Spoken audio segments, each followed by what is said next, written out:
हमरो जे मदादा बावे नी दादा बदले ना अपन विचार हो रहेला बहारा करे ना पहाड़ा नाही सधावे सिंगार हो हमरो जे मदादा बावे नी दादा बदले ना अपन विचार है रहेला बहारा करे ना पहाड़ा नाही सधावे सिंगार की कादा हम लगाई उठला लिया घरे पाना भाता की कादा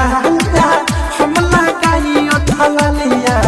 घरे पाना भाता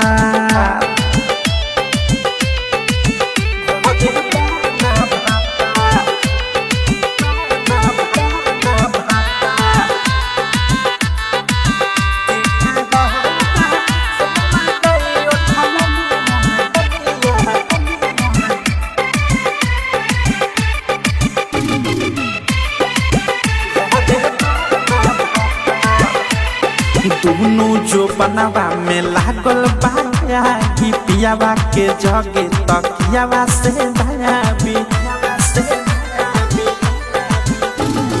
दोनों जो बनवा में लागल बाया कि पियावा के जगे तकियावा से दयाबी खोजिले सजिया पर प्यार हो खोजिले सजिया पर प्यार के कारा हम लगाई उठला लिया घरे पाना भाता की कादा हम लगाई उठला लिया घरे पाना भाता डीजे विकास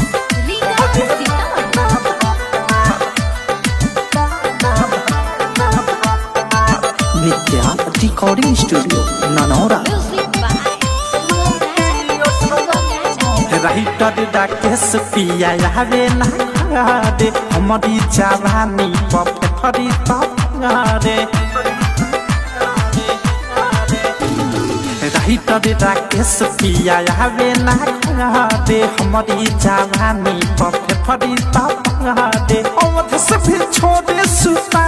दे है अनुराग भी छोड़े सुता के कारा हम लगाई उठला लिया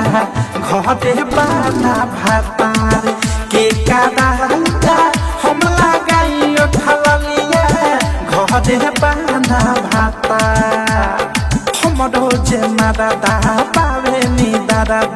बदले ना अपन विचार है रहेला बहारा करे ना पहाड़ा नाही सधावे सिंगार